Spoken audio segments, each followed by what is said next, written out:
114 behind here at Adi, and Yorkshire have still got 9 second innings wickets. We're halfway through the game. How would you assess your situation?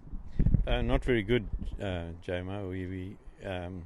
We obviously behind the 8 ball here, and we had a bad day today. I thought we bowled really well yesterday, and I thought they batted well. I thought they assessed the conditions well and played conservatively, and I think they got a good total. 243 on that pitch, I think was a good total. And we thought we would match them or get very close, but we just lost wickets up front, and we didn't really recover except for a 70 partnership of Allsop and Vince, which was a very good partnership, and unfortunately that after that we didn't really get another one until 36 with the last wicket. So we really struggled throughout the day and didn't come out very well at the end of it, so we are up against it. I mean, Vince's 49 seemed to be a bit of a class apart from most of the others, but I mean, overall the innings then, 80 behind on the first innings. I mean, how would you have summed it up overall? Was there mistakes made? Was there good bowling? Could they play differently on that pitch? No, I think it was a bit of everything. I mean, they did bowl well. We measure the bowling, and their bowling was tight, and so was ours. They probably just made a few less mistakes than we did. So unfortunately, we're in the position that we are in. But there's a lot of character in that change room, and we haven't given up by any stretch of the imagination. And we've had a good chat now at the end of play, and we know we're up against it. But there's a lot of fight there, and we'll come out tomorrow in a fresh day, and hopefully can turn the game around.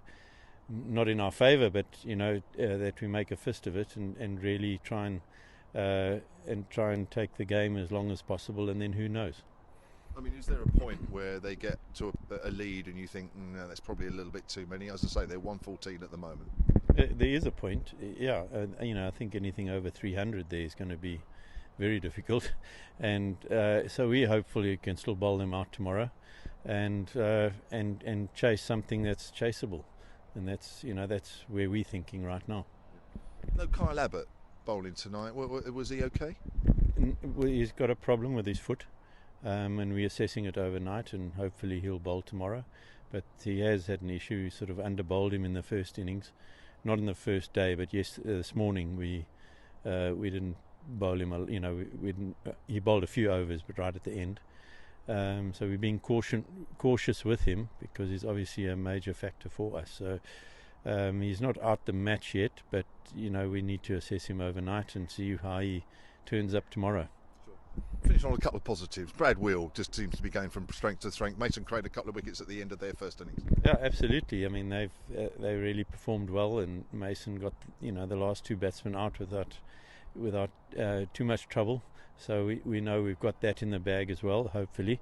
But Brad, he keeps running in all formats has been fantastic, and so credit to him. And he stood into Abbott's shoes this match a lot, and has done very well again, and so credit to what he's doing. So there are a few positives, and also his batting. The last week at Abbott and Wheel looked very comfortable there and batted very well. So if they can bat well, the rest of the team can when we start again in the 4th innings.